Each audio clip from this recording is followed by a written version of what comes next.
इस वीडियो के ज़रिए हम रैम, रोम, ईरोम, प्रोम, ई प्रोम और चेस इन सबको कंप्लीट करेंगे। ठीक है।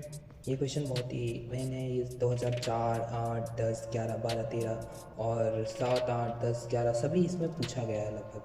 तो ये क्वेश्चन हम कंप्लीट करने वाले हैं। रैम मतलब कि रैंडम एक्सेस मेमोरी। रैम को रीड राइट मेमोरी भी कहते हैं, क्योंकि हाँ, इस मेमोरी में हम डाटा को संग्रहित करने के साथ साथ इस संग्रहित डाटा को पढ़ भी सकते हैं। रैम कंप्यूटर की अस्थायी मेमोरी होती है। इनपुट डिवाइस द्वारा इनपुट किए गया डाटा क्रिया प्रोसेसिंग से पहले रैम में संग्रहित होता है और सीपीयू द्वारा आवश्यकता अनुसार वहां से प्राप्त कर लिया जाता है। रैम से डाटा या प्रोग्राम अस्थायी रूप से संग्रहित होता है। कंप्यूटर बंद हो जाने या विद्युत प्रवाह रुक जाने पर रैम में संग्रहित डाटा मिट जाता है, इसलिए रैम को वोलेटाइल या अस्थायी मेमोरी भी कहते हैं। रैम को क्षमता या आकार भिन्न भिन्न होती है, जैसे 1 MB, 2 MB, 4 MB, 16 MB, 32 MB, 64 MB, 182 MB आदि।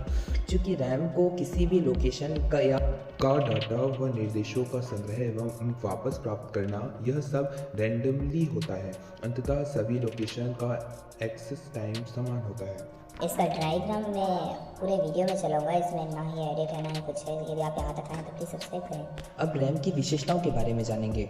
रैम की प्रमुख विशेषताएं निम्नलिखित हैं। रैम यूज़र प्रोग्राम को एग्जीक्यूट करने हेतु आवश्यक सिस्टम प्रोग्राम को भी संग्रहित करती है।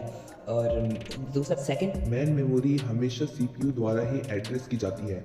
थर्ड पॉइंट है, इसमें सूचना को पढ़ा एवं लिखा भी जा सकता है। पर्सनल कंप्यूटर में साधारणतया निम्नलिखित दो प्रकार के रैम का प्रयोग किया जाता है। पहला dynamic RAM. Dynamic RAM DRAM से शो होता है। डायनामिक रैम को संक्षिप्त में DRAM कहा जाता है। जैसे कि मैंने आपको बताया, DRAM को जल्दी रिफ्रेश करने की आवश्यकता पड़ती है। रिफ्रेश का अर्थ यहाँ पर चिप को विद्युत अविशेषित करता है। यह सेकंड में लगभग हजारों बार रिफ्रेश होती है। बार बार रिफ्रेश करने के कारण यहाँ दूसरे रैम की अपेक्षा धीमी होती है। फिर थर्ड है स्टैटिक रैम, जिसको SRAM से शो होता है। यह एक रिफ्रेश होती है, जिसके फलस्वरूप डाटा अधिकतम समय तक रहता है। स्टैटिक रैम को संक्षेप में SRAM के नाम से भी जाना जाता है। SRAM अन्य सभी रैमों की अपेक्षा अधिक तेज एवं महंगी होती है। और थर्ड है रोम रीड ओनली मेमोरी। रोम रीड ओनली मेमोरी क्या है, देख लेते हैं। कंप्यूटर की स्थायी मेमोरी होती है। इसमें अक्सर कंप्यूटर निर्माताओं द्वारा प्रोग्राम संचित स्थायी कर दिए जाते हैं, जो समय अनुसार कार्य करते हैं तथा आवश्यकता पड़ने पर ऑपरेटिंग का निर्देशन देते हैं। Basic input output system. ये क्या है? Basic input output system, BIOS। इसका फुल फॉर्म होता है, याद कर लेना, BIOS, basic input output system. Basic input output system, मेरे साथ बोले, basic input output system BIOS नामक प्रोग्राम रोम का ही उदाहरण है, जो कंप्यूटर को ऑन होने पर इसकी सभी इनपुट आउटपुट डिवाइसों को चेक करने एवं नियंत्रण करने का कार्य करती है। इस मेमोरी में संग्रहित प्रोग्राम परिवर्तित और नष्ट नहीं किए जा सकते हैं। इन्हें केवल पढ़ा ही जा सकता है, इसलिए हम मेमोरी को रीड ओनली मेमोरी भी कहते हैं। कंप्यूटर को बंद हो जाने या विद्युत प्रवाह बंद हो जाने पर इसमें संग्रहित प्रोग्राम नष्ट नहीं होता है।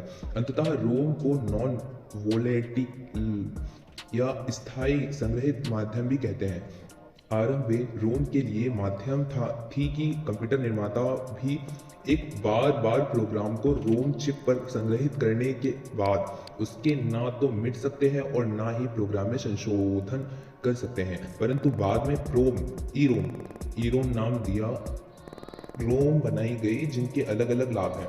एक प्रोम है, ईरोम है और EEPROM है। तो ठीक है, प्रोम को देख लेते हैं। प्रोम क्या है? Para programmable read only memory. नाम से समझ आ रहा है कि किसी प्रोग्राम के लिए है ना। इस मेमोरी में किसी प्रोग्राम को केवल एक बार संचित किया जा सकता है और एक बार संग्रहित होने की बाद ना ही इन्हें मिटाया जा सकता है और ना ही इन्हें कोई परिवर्तन किया जा सकता है।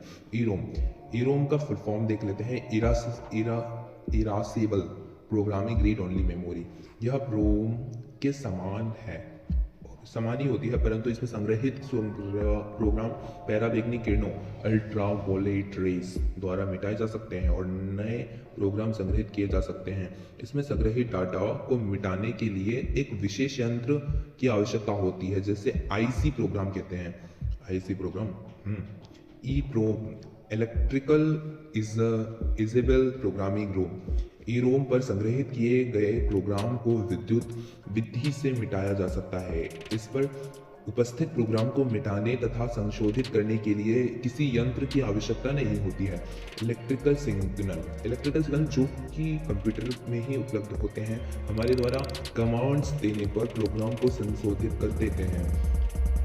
ठीक है, अब चेस की बात कर लेते हैं, जो कि हमारे मोबाइलों में भी यूज़ होता है और कंप्यूटर में अलग से यूज़ होता है। तो अब इसके बारे में, यह एक विशेष प्रकार की मेमोरी है जो अत्यधिक तेज स्टैटिक रैम SRAM चिपों का उपयोग करती है और प्रोग्राम को किसी विशेष मेमोरी को उपयोग अत्यंत तेजी से करने की सुविधा प्रदान करती है। सामान्य प्रोसेसर की रैम मेमोरी से कोई डाटा पढ़ने में 180 नैनो सेकेंड का समय लग सकता है। चेस मेमोरी को बार बार आवश्यकता होने पर वाला डाटा केवल 45 नैनो सेकेंड का समय लेता है। मेमोरी का उपयोग करने से आपको कंप्यूटर की क्षमता काफ़ी बढ़ जाती है। चेस मेमोरी प्रोसेसर और DRAM मॉड्यूल्स के बीच में एक बफर के रूप में रहती है। नवीनतम निर्देशों में और इसके डाटा को चेस मेमोरी में रखा जाता है। जब प्रोसेसर को किसी सूचना आवश्यकता होती है तो इसे पहले चेस मेमोरी में दिखाने के बाद मेन मेमोरी में दिखाया जाता है। ठीक है, अब ये यहाँ पे पहला क्वेश्चन होता है कंप्लीट।